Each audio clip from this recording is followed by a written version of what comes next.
Yo, what's going on, everyone? Mike Sparacino here, a.k.a. Shades, alongside my co-host who has a pretty good goatee going on, Brendan Mulroy, a.k.a. Mulgoon, a.k.a. the Big Goon. We're here with episode number 16 of Backup Blueshirts, and Brendan, what a fucking week for the Rangers, baby. What a week. And as we forgot to discuss this like we always do beforehand, but number 16, this is an easy dedication. Sean Avery, baby, the legend. You know what?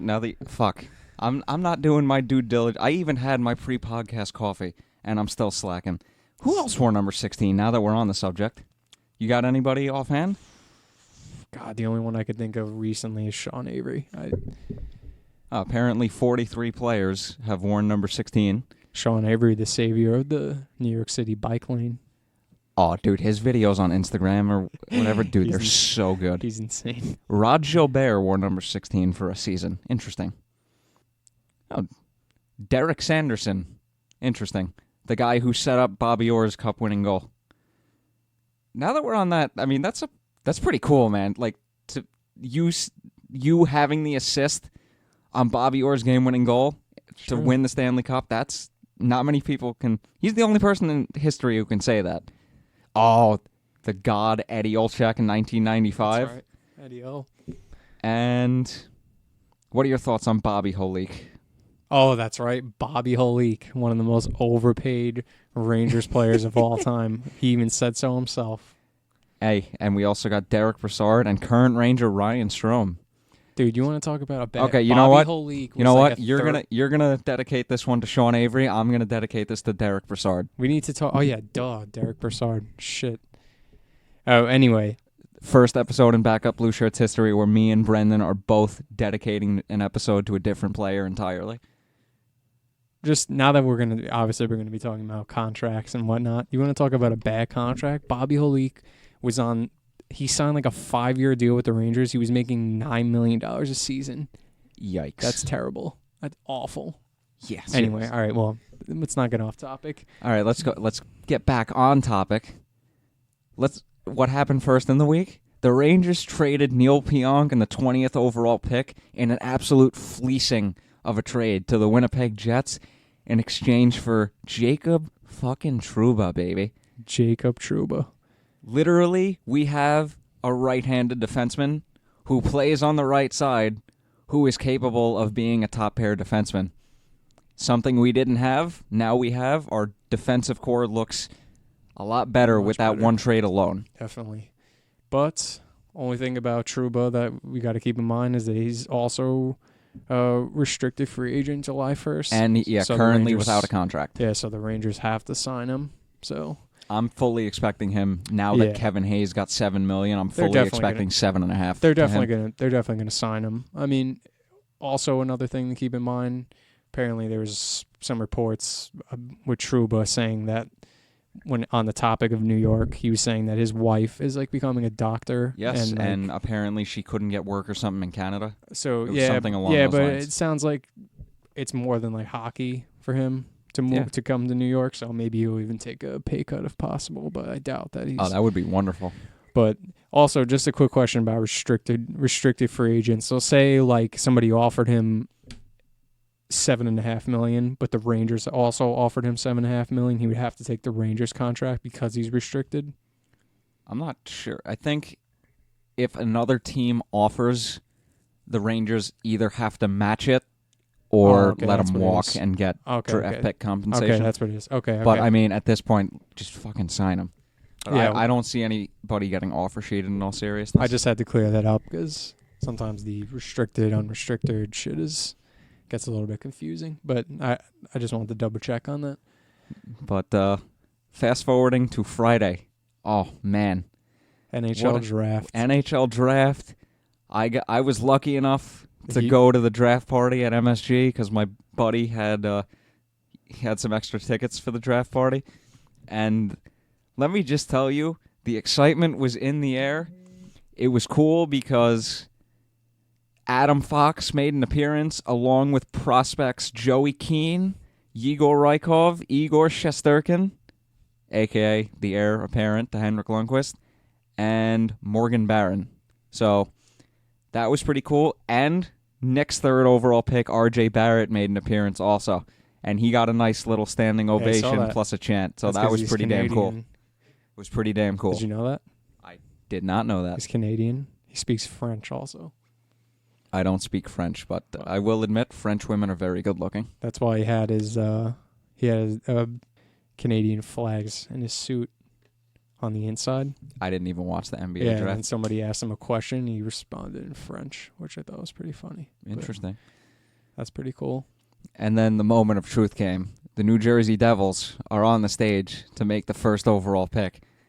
Everyone's holding their breath. They decided, hey, let's take 2.5 minutes to announce our pick just to piss Rangers fans off, basically. That's exactly why they did that. We were literally going nuts, like, get off the fucking stage. Announce the pick already. And then when he announced Brodeur, I literally must have yelled overrated like 7 times because he is overrated. He's not the greatest goalie, but that's beside the point. When Marty Brodeur uttered from the U.S.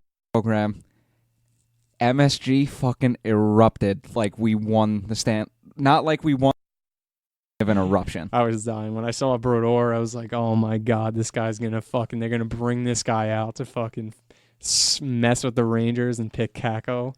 That would have been fucking hilarious just to have Brodeur do it.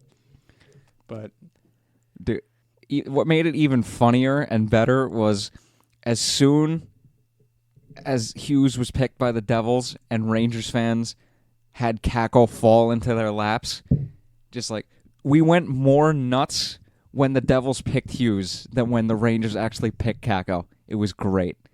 And if anybody, too bad none of you have my phone number, you could have, or have me on Snapchat, because I posted a video. I was screaming KAKKO's name like 7 times after that, because the moment of truth where we finally realized he's ours.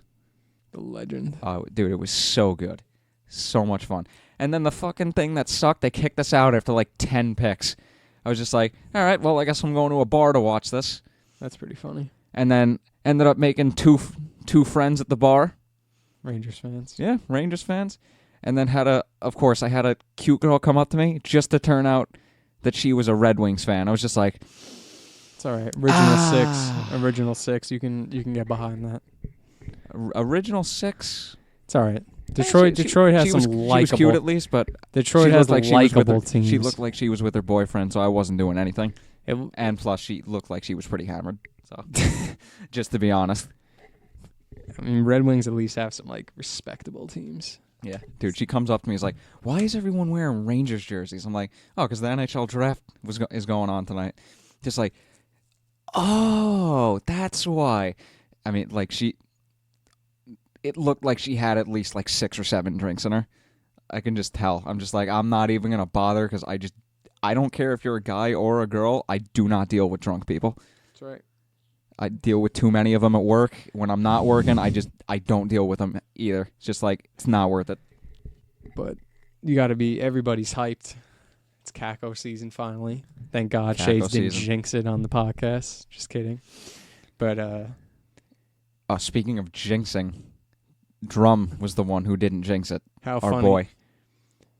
Did you see that video with KAKKO by any chance that came out? Which one? Like the other day. There was like 4. There was like a video with him like in the city, and you could see like Rockefeller Center in the background. He's like, "It's a nice city. It's much bigger than Turku."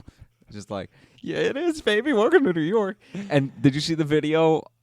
People greeted him at the airport, chanting his name. He immediately went up, took pictures, and signed stuff. I was like, yo, that's so cool. That's awesome. Now I got to take a picture with him. Oh, no, don't do it, Shades. As long as it's not at the U.S. Open, I guess as long as it's not at the U.S. Open. Yeah, like I said, if it's outside MSG, though, I'm safe. Like I said, I'll say this on every podcast if I have to. If you're a Rangers player, don't take a picture with Shades. Actually, you know what? At the U.S. Open. At the U.S. Open, yeah. U.S. Tennis Open. U.S. Tennis Open. Just to be as right, specific as possible. For golf, that's right. And for bowling. Is there? Little known fact. I did not know that. I am a very avid bowler, so I would know. But what do you? Yeah, I'm just man. What a fuck. The draft was. That's the Honestly, first draft. The first round was kind of dull. I mean, the draft itself was boring as shit, basically. Well, the first night. The only things that I was surprised at were when Detroit took Sider at 6. I hope that's how I pronounce his last name. And when Caulfield went to Montreal at 15. I was surprised with Detroit, but I was pissed when Montreal picked Caulfield. I was like, fuck. Yeah, he basically, I think Bob McKenzie had him go like 9th or something like that, and basically he just dropped back as he's short. That's basically... Yeah, which makes no sense nowadays. Yeah, he set the record for like the goals at like... The U.S. He development has like the program, most right? all time, doesn't he? I think so. Yeah, I think he scored like 100 and like... Fucking There's ridiculous. an absurd amount of goals. Fucking ridiculous. So... Yeah, Chicago, Kirby Doc at 3, Byram to Colorado at 4. I'm like, their blue line's going to be scary in a few years. Turcotte goes to the Kings at 5. I'm just like, although I will don't say I don't, one thing I don't like that one thing 'cause I hate guess the I Kings. was disappointed Good about. pick though. There wasn't really many trades. Honestly. Literally, the only trade came between Philly, Arizona and Philly because Arizona wanted to move up 3 picks. No players involved whatsoever the first night of the draft. Yeah, well, actually, one funny thing that we didn't bring up about the draft. Did you see that picture? Boy. On NBC Sports Network, they had like a trade alert, and then it had the one with like Philly, and then on the bottom of the screen, it was like it was like a second. It was the Rangers traded like a second second round pick and Henrik Lundqvist. No, they traded right? the second overall pick Oh, and my God. Hank for the first pick. Yeah, okay. Which is just hilarious. I don't know how that got on there. It must have been a Devils fan just trying to fuck around with Rangers fans. Yeah, basically, probably. But I thought that was hilarious. And then they obviously didn't see it again. But of course, with Twitter, you see everything. But oh man, I was dying at that. I was like, holy shit. Nah, and then night 1 came and went. And then day 2 started off with a bang. And I'm not just referring to DDP. I left you speechless on that one. I have no words for that. Come on, a wrestling reference you used to watch. Come That's on. true. I would have thought you would have had somewhat of a comeback for that. Nope, I didn't know what to say. You hit me with it, but you want to just dive into the trades? We might as well. Let's go with what happened first. Fucking PK Subban gets traded to the Devils in a cap move. Solely, Poyle even came straight out and said it. This was a business deal. This wasn't a hockey deal. It's like, well, fucking course. You got fucking nothing for him. You got a third pair defenseman, a B-level prospect, and 2 second-round picks. Yeah, what did they trade? Santini, right? And 2 second-round picks. like and Jeremy Davies or something. Davies, yeah. Some prospect. Yeah, when I saw that, I thought it was a joke. I was like, what?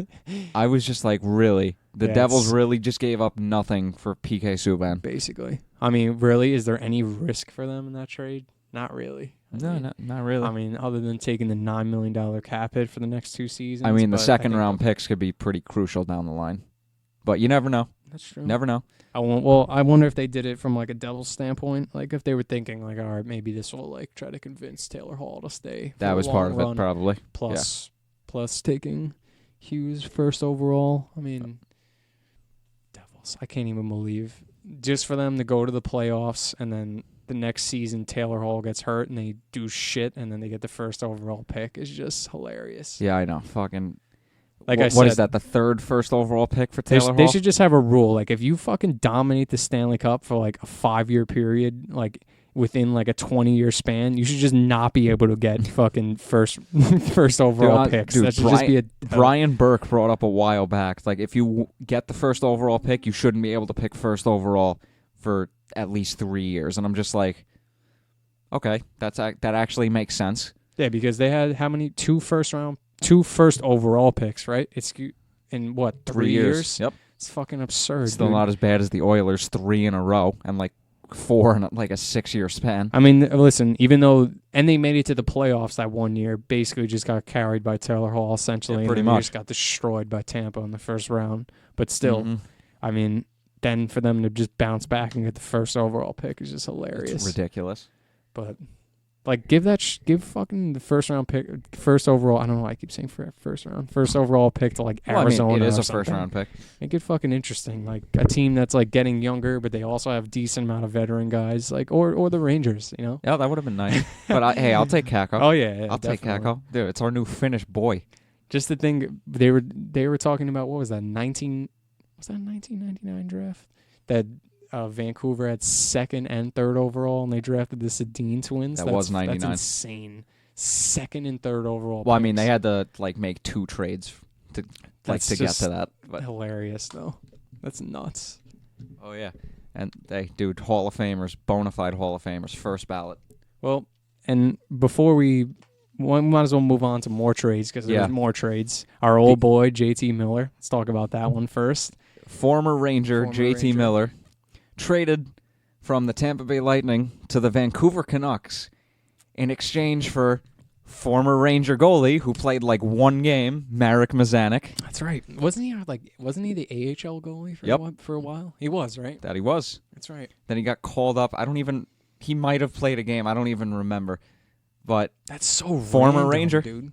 Tampa got plus a first-round pick and a third-round pick, which just makes no fucking sense. So that's no what sense. Tampa received. That's what Tampa received. First-round pick and a third-round pick and the goalie. It's just like that's so random. Were they getting him for the minors, or I don't know. Or are they gonna move him? That's so random because they don't need another goalie. The thing that baffles, as I try and not burp there, the thing that baffles me is like, how do you give up a first and a third-round pick for JT Miller?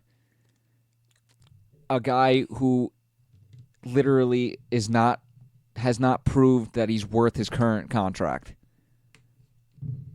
And what the hell is Benning doing in Vancouver helping Tampa out for no good reason whatsoever? Literally, that move just have another trade lined up or something. I don't. That move makes no sense whatsoever to me. So, you got any more words on this trade? Because like I'm kind of pissed off that Tampa got helped out for no reason. Yeah, basically. I mean, and you're telling me there's no trade market for Kevin Shattenkirk? Get the fuck out of here.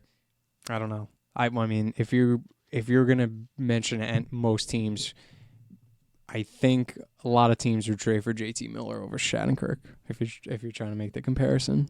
But dude, I wouldn't have given up a first-round pick in the first place for Miller. I would have given up like a second-round pick, and that's it. That's fair enough. But a first and a third, that's a massive overpay. Well, massive I guess. overpay. Weesu Miller, you're gonna get a well-rounded guy. At least he does everything. So inconsistent as hell, though. He is, and not so good in and the also playoffs. Vancouver, it's just like they're not in the state of a team where you can just give away a first-round pick like that. That also made no sense. That's probably more of a good point to make, really. They're kind of rebuilding themselves, basically. It makes absolutely no sense. I really just don't get that move. And the other trade of the day, on day 2 of the draft, Patrick Marleau traded from the Toronto Maple Leafs to the Carolina Hurricanes. I think, what was it? Toronto gave up a first-round pick, Marleau, with the expectation that Marleau was going to get bought out by the Hurricanes because Hurricanes can actually take on the cap hit. And I think Toronto got like a 6th-round pick in return. I'm just like... So they basically just dumped his salary. Yeah, more or less, because they need to sign Marner and a couple other guys. But most importantly, Marner. And I read like Brind'Amour and them are going to try and convince Marleau to play this year. I'm just like, yeah, good luck with that, but we all know he wants to go back to San Jose. So basically they're willing to buy him out, but they also want to try to use him for a season. A veteran player, been to the Stanley Cup final. It's true. Been in the league a long time. Yeah. And that plus they have whether or not he gets bought out, I mean, they still have the cap space. I don't know if I saw, but wasn't it like, I think I saw some reports, but I would say they're just reports, so you can never really know if they're true or not. But well, it depends. Like, wasn't it like hard for his like family or something like that, like going to Toronto? I don't remember hearing about that. You may have seen something. Yeah, I think I saw like, I don't know if that's true or not, but I swore I'd seen like it was tough for his family to like just the move, I guess, to Toronto. But then again, that's why I'm always just like, you see these reports. Yeah. Because then he wrote like a message out or whatever, and he was like talking about, I don't know if you saw that, but I don't think he wrote like, he like screenshotted and put it on his like his Twitter account. It was basically just like this long little like message he wrote in Notepad. And he was just saying, thanking like everybody he met in Toronto, and also like just kind of giving encouragement to Matthews and Marner. Basically, he was just saying, like they're good kids. Basically, it was cool to see that. I thought that was pretty sick. Honestly, dude, if I'm the Maple Leafs, well, two things. One, Babcock even said at the draft, like, if we didn't have Marlowe, we might not have convinced Tavares to sign. So I was like, it's a win in that aspect. But at the same time, multiple people have mentioned that they knew from the beginning that the third year of the contract was going to be a problem. And to trade a first-round pick just to get rid of 1 year, the last year of a contract, I don't know if I would have did that in the first place. Yeah, these people. Well, I guess they're really just trying to sign Marner. I mean, so especially if look, they don't look how if these they last don't 2 years him. worked out. They lost in the first round of the playoffs That's both true. years. Yeah, I feel like a lot of these, And a lot the of year teams, before that. a lot of teams just seem to be throwing around the first round picks like nothing. Yeah, last 2 years especially. It's like, what the hell's going on? Because I guess they realize how valuable the picks are. I guess so. Other teams, so they want to Yes. get the first round picks basically. Yeah, and then I don't know, man. This is gonna be interesting off summer. Free agency hasn't even hit yet. That's true. Free agency hasn't. But even speaking hit. of free agency, fucking Erik Karlsson staying in San Jose for 8 more years, 11.5 a year. Jeez. Yeah, with 50-something million signing bonus, basically. Yeah. So that's like almost half the contract base. It is. That is more than half the contract. Yeah. Little math right there for you shades. FYI, I sent him a picture. That's why he knows that. Just putting that out there. That's right. He did send me a picture from Cap Friendly. Well, actually, it was from Twitter. So Great website, by the way. You are always on Cap Friendly, but Still a great website. But we'll just talk about that for a second, because damn, that's a lot of money. Not that Carl, like you said, like when Carl's, I think everybody knows this. Anybody when that watches he's healthy, everybody he's worth it. Yeah, when everybody that watches hockey knows this about Carlson. When he's healthy, he's sick. The only thing that worries me, he's so 29 already, and he's been so injured the last 2 seasons. Ever since he got his Achilles sliced, it's basically just gone like downhill from there. Basically. Pretty much. Somehow he came back in like a 6-week span from getting his Achilles sliced, but that in itself is just absurd. Sorcery. But sorcery. It's in. I mean, listen. I get. I would not feel comfortable under any circumstance signing a 29-year-old to an 8-year contract, especially if it's in that dollar Basically, range. I feel like they're not even trying to think about that end of the contract. They just like, I guess they liked the way that they played with him this year. I'm guessing. Yeah. So I mean, listen. I guess they're going. They're going for Excuse me. They're basically just going for it at this point. So. I mean, they also got to re-sign Pavelski, Thornton, I think Hurdle, and Meyer. Yeah, because they got their work cut out for him. Joe Thornton said he's good for another year or 2 potentially. Oh, I think Joe Thornton said, yeah, I feel like I can play another 5 years, and then I saw something under that said Jaromir Joe Thornton. I was like, that is the best thing I've seen all week. Jaromir Thornton. Jaromir Joe Thornton. I saw that the week before the draft. I'm like, those 3 words just made my entire week. That's hilarious. Hey, you never know. Never know. He keeps himself in good shape. Never know. And not now that we are talking about signings, but I actually want to just bring something up about trades. Wasn't it kind of disappointing though that we didn't see like another move, like another trade move from the Rangers? Because I was honestly expecting it, because I feel like it got so hyped up that we were going to move like VZ or Kreider, and I almost was looking more forward to the trades than I was the actual draft.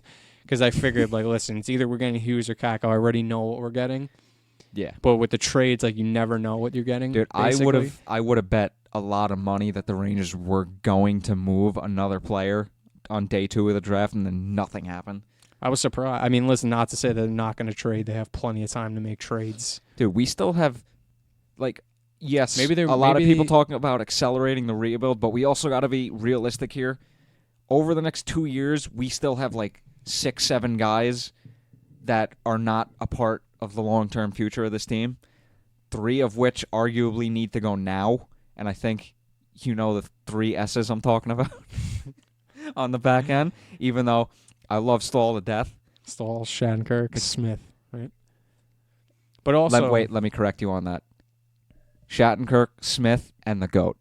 And the GOAT, Mark Stahl. The GOAT, Mark Stahl. But and if another you're thing, hearing that for the first time, you got to listen to some old episodes of the podcast. You really also do. though, to bring up another point, let's not forget that we're gonna over the next how long we have Shattenkirk again? 2 years? 2 more years. 2 years. Stahl. 2 more years. 2 years. Smith. 2 more years. And also Hank. 2 2 more years. years. So we got a lot of cap I'm assuming coming off the books in 2 unless years. we decide like Hank wants to stay around for like another year. I mean, basically the Rangers are gonna actually get rid of a decent amount of salary over the next 2 years. That honestly, So that that might be the year where I can honestly say we might be able to make a serious cup run. Well, I because think we're gonna have a ton of cap space coming off the books. If you sign like one really big guy to like a really short-term deal, like a 2-year deal or something, you can make a very good. Well, you can put yourself in a good position to make a very deep run. So now, what I was coming around with that point was I was just thinking like I wonder if that factors into the Rangers willing to give Panarin more money in free agency, knowing that over the next 2 years they're going to lose such a significant amount of salary. Speaking of Panarin, I saw something interesting that is making me second guess the Rangers going after him. Even though Rick Carpinello, I've asked him multiple times, are the Rangers going after Panarin? He's like, 100% yes. And I'm like, I saw something the other day. It's like, we still got to re-sign Buchnevich, D'Angelo, Lemieux. We have to sign Trouba now. That's going to take away from the supposed $11 million. Let me bring this up to you. That Panarin is going to ask for. Have you been on Twitter a lot today or no? Yes, sort of. Did you see the tweet with Rick Carpinello and Buchnevich by any chance? Possibly. Do you remember what it said? Let me bring it up to you right now. So basically, there was a... Oh, jeez, I just saw... There was a tweet with Rick Carpinello, excuse me. He was like... I just saw an elaborate pic that was just like, whoa. KAAPO KAKKO will wear number 45 in prospect camp, by the way, if anybody didn't know that. But which begins today with 37 prospects, including Ty Amante, blah, blah, blah. And then... Oh, yes. Side note, our fucking prospect development camp roster is pretty much loaded. And then I don't know what the rest of the tweet was. I'm assuming it's something to do with like a number or something like that. And then he had said like 89 ? And then somebody responded, that's already in progress. Buchnevich. And then he was saying might be available. So I don't know what that means, but is there a potential trade going? Honestly, I'm not trading Buchnevich or Kreider unless the return is well above market value. Yeah. Because we literally just saw the past 2 seasons, Buchnevich is coming into his own. Basically, Buchnevich, the only problem with him is that every time he heats up, he gets injured. Not that that's pretty much always his fault. But, pretty much. I mean, basically, he was killing it. He was on like a 7-game point streak this year? Or 9-game point streak, and then all of a sudden, he just like something happened with his thumb, and he was out like 3 weeks. Oh, yeah. I feel like he has that potential, like kind of like Zibanejad in a way, and if he can get over that injury hump, finally, he'll actually like put up points consistently. Because I feel like that hurts guys. Like if he's really killing it for like that, it's in that amount of games, and then all of a sudden he's out for like 3 weeks. Like that sucks, dude. That has to kill your mojo. Momentum, confidence.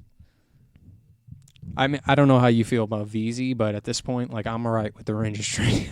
Not that I hate him. I mean, every one of those guys that I look at it this way. The trade deadline, like that are going to be potentially traded. Like I can see why the Rangers want to trade VZ. I look at it this way: if we actually sign Panarin, keeping VC makes no sense. Yeah, that's all I'm saying. Because Panarin, he plays on the left side. So does Kreider. So does Lemieux. I don't want Lemieux playing on the 4th line. I want him playing on the 3rd line. And having one of Lemieux or VC on the 4th line just doesn't make any sense. Because both of them are basically 3rd line guys. Yeah. You can't cut ice time away. I'd rather just have somebody. I'd rather have like a veteran free agent signing play on the 4th line who's a grinder. Yeah. But and then it's also just another interesting thing, too. You're like, all right, maybe the Rangers don't want to make moves and maybe take on unnecessary salary cap because, free agency's coming up. So Well, here's the thing.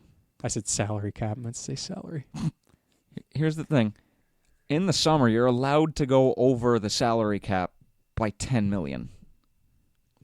So we theoretically could sign Panarin and around, within the rules, we could still make a trade, but that's going to be interesting because then other teams know we have to get rid of a player to go back under the salary cap if we do sign Panarin and all these other guys. So that would lessen the return in my head because other teams know you have to get rid of them. You have to get rid of them. They're going to ask for something. I'm just at that point, it's just I'm giving you, if I was Jeff Gordon, I'd say, I'm giving you market value for this player. Either take it or leave it. I'm not attaching anything else to this. Besides Panarin, though, my question would be, are the Rangers even thinking about pursuing anybody else, basically, besides Panarin? Is he the only guy on the radar, or what? That's another question. I've been seeing a lot about Nikita Gusev from, I think, Vegas the past day and a half.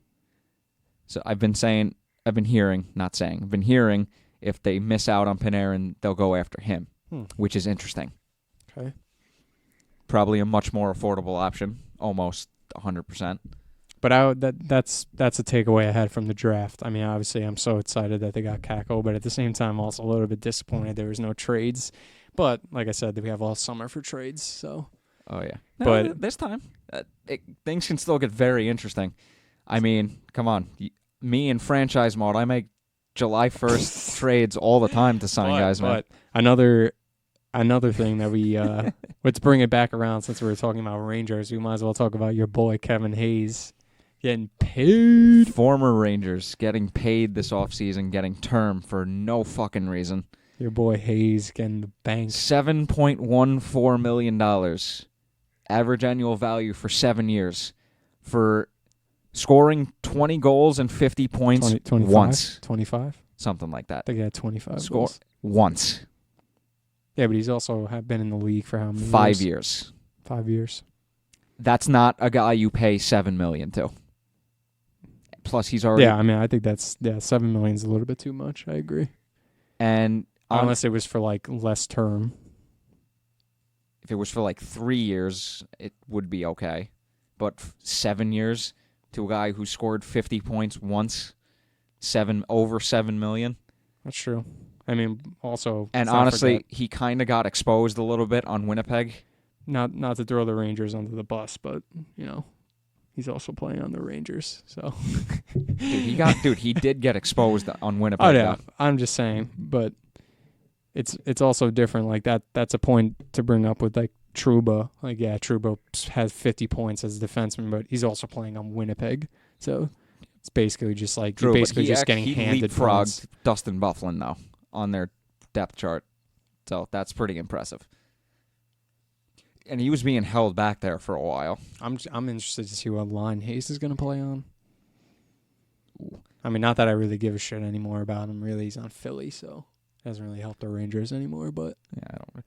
AV's probably going to misuse him again. Yeah, that's right. He'll probably send him down to the minor. They're like, AV, you can't send him down, dude. He's making $7 million a year. All right, then I'll put his ass on the bench. AV's fourth line. Oh God. Meanwhile, he's making.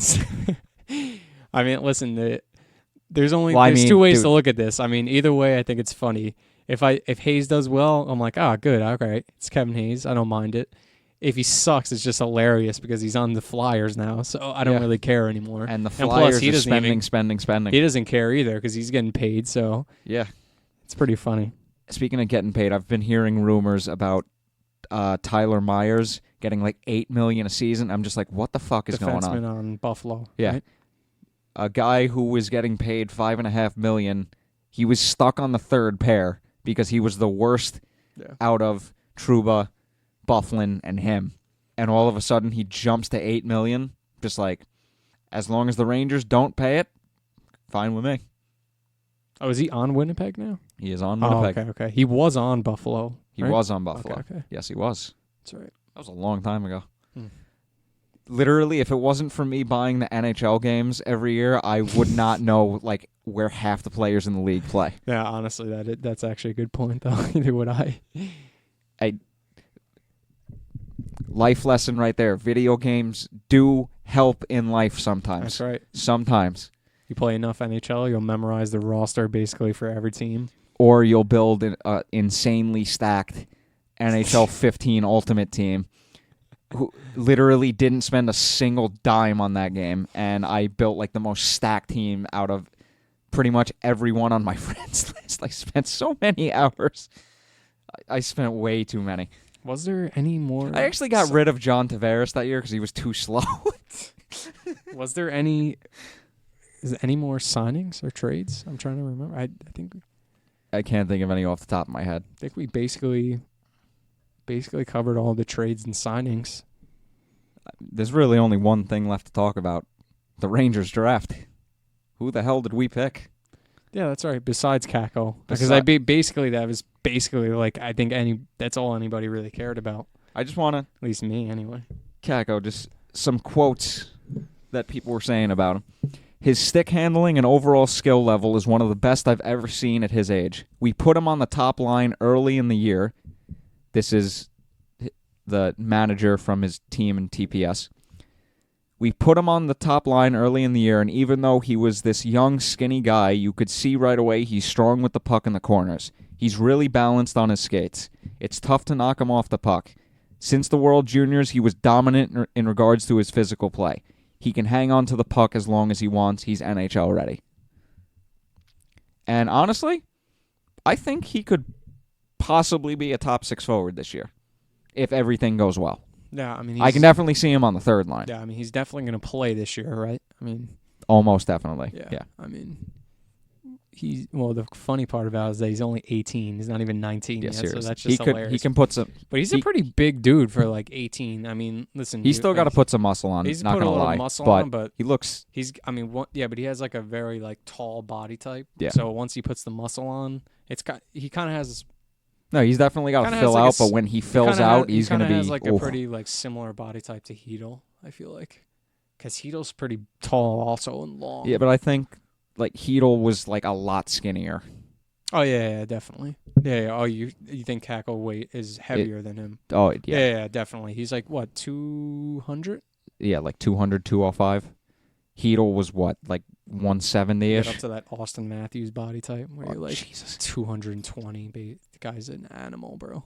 You want to know what I call that? High elite potential. All right, franchise mode. Dude, I once drafted a medium franchise player in franchise mode. Guy was a fucking beast. Just saying. Let's move on to the second round picks. With the first second round pick that the Rangers had at number 49, defenseman Matthew Robertson. And my initial reaction to this pick was, oh, great. Yeah, just what we need. Another fucking defenseman. Just another one. We already have like 20, but we need another one. That's great. And here's some stuff on him. Big defenseman with an intriguing skill set. He had a good season with the Edmonton Oil Kings, playing in all situations. Above average skater for a smaller player, which gives him some value and in how he can break up plays. He's not afraid to use his speed to jump into attacks and make a difference with his skating. He has offensive ability, but not very inconsistent, but he was inconsistent with it this past season. Has had flashes of good puck skills, but at times looked nervous with the puck. Had good vision at times, but also tunnel vision at other times. Tried to do too much on one shift, meanwhile looking good on another shift, just to prove the inconsistent point. First round toolkit could very well possibly develop into a solid two-way second pair defenseman. But I can easily see him being inconsistent enough to the point where he can't escape a third pair role. His Edmonton Oil Kings coach said about him, for a big guy, he moves around the ice very well. He has a good first pass. He loves to jump into the offensive attack. He defends fairly well, too, with a good stick. So, not bad. I honestly like the pick because we got a bunch of picks who were sort of on the verge of making it to the NHL. So, Basically, to sum it up, he's a good skater, but he's inconsistent. inconsistent Basically. offensively. Yeah, basically. So, yeah, but I mean, that part about him being a good skater is always good to hear. But In any player. sounds like a Neil Pionk, basically. Oh God, I want to get into him. Not again. We've done enough. With the second round pick, the Rangers had at number 58, Swedish center Carl Henriksson. Does it get any more fucking Swedish than that? Carl Henriksson. Very Swedish. Fucking I like it. Swedish. Oh my God. Had a dude. great season in the J20 league. In the JHL. Maybe free agent signing on the cusp. What did you say? Jade. The J20 league J20. over in Sweden. Okay. At the junior and international levels, he was often playing with one of the top-rated prospects in next year's draft, Lucas Raymond. But that prospect, he was not overshadowed by him. Lucas Raymond was his winger. He did show talent in his own right, being a top player at the U18s. He makes a ton of plays off the flank, that's what this says, and finds his teammates well. He's small at just under 5'9", but solid defensively and shows no fear getting to the net area. That's good. The question with him is, as his size, is if he has enough speed in his game. He's a good skater and shows some separation ability, but he doesn't have game-breaking speed or skill. My first impression was we did need another center prospect because all of our young center prospects are in the NHL now. So I was actually very content with that pick. What about you? I honestly didn't have any initial thoughts on it, only because I didn't fucking even know about it, to be honest. Right, I mean, I knew that we had picks, but I didn't know we drafted a center. But all right, so it looks like I'm doing most of the no, talking. but now. I mean, yeah, I mean, you could sound off on this. Well, one, you're getting all this from Athletic, right? Or Corey Pronman. Okay, so this who is a all. This is like prospect guru. All this breakdowns come from Athletic. Just Shades isn't making all this up. I am not making all this up. But wish I was, because I'd actually be a reliable prospect expert in that respect. With the Rangers' third overall pick, they selected another defenseman. Third overall. Zachary Jones. Third round. Third round. I said third overall. You did. Oh boy. All right. With the Rangers' third round pick, they selected defenseman Zachary Jones. This says he was one of the best defensemen in the USHL this season. Very good sign. Not the biggest or fastest defenseman, but he's great with the puck on his stick. Has a high skill level, great offensive instincts, and is not afraid to try and make a play. Sounds even better. Often joins the rush, pinches off the blue line, and can thread difficult passes. More good news. Puck awareness is fantastic. Finds seams constantly. His point shots find teammates' sticks. And Corey Pronman has even seen an assist where he intentionally banked a shot off the end boards to create a rebound. Some scouts hate his skating, claiming his knock-kneed. You play hockey all your life. Have you ever heard that term before? Knock-kneed? Knock-kneed. Probably has something to do with, like, his turning, maybe. His crisscrossing. Maybe he touches his knees together. I don't know. Something like that. That's literally, I read this. Yeah, I never heard that. I read this before. either this morning or last night. That's I was like, never heard that before. Maybe it has something to do with his, like, turning, like crossover or something like that. Maybe. To continue, not overly quick, but average speed. With that said, for a small defender, there is a legit concern if he will be quick enough to be a competent defender in the pros. At the USHL level, he was able to defend well due to his great sense. I'd bet on him due to his offensive upside and hockey sense. Okay. And an NHL scout on him, he's got high-end skill and he's super smart. He can control a game. His skating is just okay, but I'd bet on a guy with his brain figuring out how to make himself an NHLer. So basically he has... Sounds like good hockey sense. Sounds like he's a good puck Not moving. a great skater. Sounds like he's a good puck-moving defenseman. He just needs to work on his skating, basically.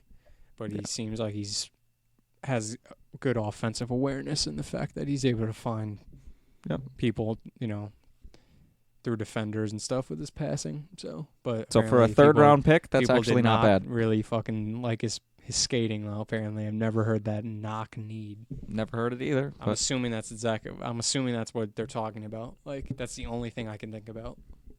But Maybe. I don't know. I how tried many picks do we have? Like, we had, I think, 7 or 8. oh, God. 4th round pick. People are going to get bored listening. Nah, the next ones are... Okay. We have one more semi-long one and like 2 short ones, and then the other one, there's like nothing. So, defenseman Hunter Skinner, another defenseman, at number 112. What a name. Hunter Skinner. And this is literally all that's written. Skinner skates well for a big defender, but there's not much pop there in terms of what he does with the puck. This is probably arguably their worst pick. But for a 4th round pick, after drafting KAKKO and 3 other semi-decent prospects, you got to have one bad pick. Do you really pick. just stop caring after a certain round? I watched till like near the end of the 3rd round, and I was just like, I'm going on Xbox. And then I just like... Did they even show like past the 3rd round? Yeah, they show the whole thing. But after a while, they kind of just like get into backstories, and then next thing you know, it's like 4 picks later, and just like, who the hell did who pick? With pick number 130, I think this is 5th round. Probably is. Yeah, it is. Okay. Left wing, Levi Aaltonen. Before I get into this scouting report, I just want to say I saw one clip of this kid. This kid can fly. Like, this kid can fly. Like, McDavid-type acceleration. And the clip I saw, he also was flying and then stopped on a dime. I'm like, not many people can do it that well. It was just one clip, but still. Impressive. And here's the scouting report. Brought to you by yours truly. Not really, a.k.a. Corey Pronman. Aaltonen has been a top player in his age group for years, often playing ahead of his age level. Stagnated a bit of late, but remains a very talented and intriguing prospect. What makes him so valuable are his feet and pace. He's so elusive inside the offensive zone because of his explosive first step. He buzzes around the ice with the puck with a high compete level and is always looking to attack. Aaltonen, sorry if I'm mispronouncing names, Aaltonen is dangerous on the power play because of how he creates 2-on-1s with his skating, but also because he's a very good playmaker and finisher. He finds seams well and has a hard wrist shot that he can pick corners with. For a smaller forward who is an offensive player, his one-on-one play is underwhelming. So, take the good with the bad. He rarely makes plays through defenders and lacks individual skill. So, basically, you're picking a 5th rounder who's got incredible speed, some skill, but average skill to below-level skill compared to other prospects picked higher in the draft. I mean, I like the pick. I like anybody that can skate well, so. Yeah, for a 5th rounder. For a kid who's that the fast. Skating is what's most also, important. I also heard this is, I think when they were doing the actual draft, I heard something as I was flipping back and forth once in a while. He arguably like the 3rd best skater in the draft. Arguably. Oh, that's pretty. And he got drafted that late, though. Yeah. It's interesting. There's a reason he got drafted that late. So, the Rangers picked forward Adam Edstrom with pick number 161. There is literally nothing here for him. Oh, I do not have a scouting report on him. And forward number 205, pick number 205, forward Eric Cicciolini. Or Cicciolini. Sounds like a nice name. Sounds Italian. Cicciolini, mamma mia. Where are the meatballs? Here's what we got on him. High-end skater, brings a ton of energy to his shifts, but his skill and vision are mediocre. I mean, it's a 7th round pick, so. Mediocre? You mediocre clarinet player? Mediocre. It's one of the best SpongeBob moments of all time. Mediocre clarinet player, basically. And, yeah, that basically sums up the Rangers draft. And honestly, I like the draft. I like how they drafted. I feel some like good prospects. basically, I mean, it's not a bad time for you to get drafted by the Rangers, basically, because nobody's really going to care because they're all focused on KAKKO, basically. So that's how I look at it, too. I mean, hey, high-end skater who brings a ton of energy. That's not bad for a 7th-round pick. Sounds like two of the guys they got. It sounds like he's very very rough around the edges. It sounds like they picked up some good skaters. Yeah. It just seems to be very rough around the edges, but I could see him being in the AHL if he gets his, his skill up, skill and vision up. That's really all I got. Yeah, that's all I got on the draft. Glad you did the breakdown. I apologize if you guys didn't want to hear me talk for 20 minutes, but Brendan literally, I had all the information. He had nothing. So. Basically, Shades had the info, but I tried to come in clutch. Did I come in clutch? I think so, because now I learned about all the prospects, and now everybody else can. Oh, also, I just want to point this out. Pronman gave the Rangers an A- for the draft, and he gave the Devils an A+. And I read both of his summarizations about the Rangers draft and the Devils draft. Not being biased, he sounded so much more high on the Rangers draft than the Devils draft, and still rated the Devils draft higher, which kind of didn't make any sense, but I'm not the one he probably just writing for the Athletic. Because they had the first overall pick. That probably has something to do with it. Yep, probably. He kind of did mention that, but at the same time, just like... That's probably... it's a little contradicting there. And, oh my God. That's probably... As I get a snap saying my buddy's holding in a poop. But on that note, I don't have anything else to say about Rangers. Hopefully we get some more exciting news with free agency coming up and maybe a trade. So I guess we'll find out. The questions remain now. Are we going to sign Panarin?